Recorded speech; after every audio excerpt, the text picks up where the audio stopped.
नमस्कार। आज हमारी धार्मिक कथा श्रृंखला में आपका स्वागत है। आज हम सुनेंगे भगवान विष्णु की कृपा से परिपूर्ण पापनाशक निर्जला एकादशी की कथा, जो कि भक्ति और त्याग का एक अद्भुत उदाहरण है। आप सभी धर्मप्रायण श्रोताओं से अनुरोध है कि आप इस पवित्र कथा को ध्यानपूर्वक सुनें। आइए शुरू करते हैं। प्राचीन काल की बात है, जब महाभारत काल चल रहा था। पांडवों के साथ वेदव्यास जी, श्री कृष्ण और अन्य महापुरुष एकत्रित थे। युधिष्ठिर ने भगवान श्री कृष्ण से ज्येष्ठ मास की शुक्ल पक्ष की एकादशी का वर्णन सुनने का अनुरोध किया। भगवान श्री कृष्ण ने कहा, हे राजन, इसका वर्णन परम धर्मात्मा व्यास जी करेंगे, जो संपूर्ण शास्त्रों के तत्वज्ञ और वेदांगों के पारंगत विद्वान हैं। तब वेदव्यास जी ने कहा, हे पांडवों, कृष्ण और शुक्ल पक्ष की एकादशी में अन्न का सेवन वर्जित है।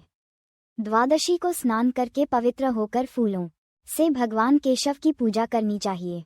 फिर पहले ब्राह्मणों को भोजन देकर अंत में स्वयं भोजन करना चाहिए। ये सुनकर भीमसेन बोले, हे पितामह, मेरी बात सुनिए। मैं एकादशी का व्रत नहीं रख पाता हूँ। मेरी भूख बहुत अधिक होती है। मेरा उदर वृक्क नामक अग्नि से सदैव प्रज्वलित रहता है। मैं पूरे वर्ष में केवल एक ही उपवास कर सकता हूँ। कृपया मुझे ऐसा व्रत बताइए जिससे मुझे स्वर्ग की प्राप्ति हो और कल्याण का भागी बन सकूं। व्यास जी ने कहा, हे भीम, ज्येष्ठ मास में सूर्य वृष या मिथुन राशि में हो, तब जो शुक्ल पक्ष की एकादशी आती है, उसका निर्जल व्रत करो। केवल कुल्ला या आचमन करने के लिए मुख में जल डाल सकते हो। उसको छोड़कर किसी प्रकार का जल मुख में न डालें, अन्यथा व्रत भंग हो जाता है। एकादशी को सूर्योदय से लेकर दूसरे दिन के सूर्योदय तक मनुष्य जल का त्याग करे तो यह व्रत पूर्ण होता है। इसके बाद द्वादशी को प्रभात काल में स्नान करके ब्राह्मणों को विधिपूर्वक जल और सुवर्ण का दान करे।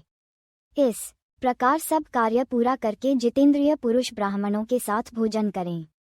वर्ष भर में जितनी एकादशियां होती हैं, उन सब का फल इस निर्जला एकादशी से मनुष्य प्राप्त कर लेता है।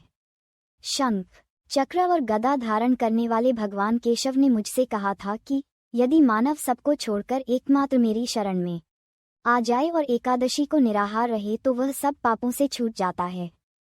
कुंती नंदन, निर्जला एकादशी के दिन श्रद्धालु स्त्री पुरुषों के लिए जो विशेष दान और कर्तव्य विहित हैं, उन्हें सुनो। उस दिन जल में शयन करने वाले भगवान विष्णु का पूजन और जलमयी धेनु यानी पानी में खड़ी गाय का दान करना चाहिए। सामान्य गाय या घी से बनी गाय का दान भी किया जा सकता है। इस दिन दक्षिणा और कई तरह की मिठाइयों से ब्राह्मणों को संतुष्ट करना चाहिए। उनके संतुष्ट होने पर श्रीहरि मोक्ष प्रदान करते हैं। जिन्होंने श्रीहरि की पूजा और रात्रि में जागरण करते हुए इस निर्जला एकादशी का व्रत किया है, उन्होंने अपने साथ ही बीती हुई 100 पीढ़ियों को और आने वाली 100 पीढ़ियों को भगवान वासुदेव के परम धाम में पहुंचा दिया है। निर्जला एकादशी के दिन अन्न, वस्त्र, गौ, जल, शैया, सुंदर आसन, कमंडलू तथा छाता दान करने चाहिए। जो श्रेष्ठ तथा सुपात्र ब्राह्मण को जूता दान करता है, वह सोने के विमान पर बैठकर स्वर्गलोक में प्रतिष्ठित होता है। जो इस एकादशी की महिमा को भक्तिपूर्वक सुनता अथवा उसका वर्णन करता है, वह स्वर्गलोक में जाता है। भीमसेन, ज्येष्ठ मास में शुक्ल पक्ष की जो शुभ एकादशी होती है, उसका निर्जल व्रत करना चाहिए। उस दिन श्रेष्ठ ब्राह्मणों को शक्कर के साथ जल के घड़े दान करने चाहिए। ऐसा करने से मनुष्य भगवान विष्णु के समीप पहुंचकर आनंद का अनुभव करता है। इसके बाद द्वादशी को ब्राह्मण भोजन कराने के बाद स्वयं भोजन करे।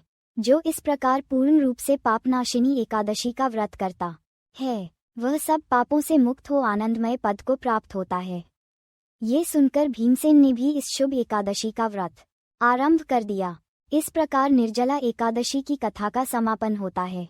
आशा है कि इस कथा ने आप सभी को प्रेरणा दी होगी। जय श्री कृष्ण, जय श्री राम।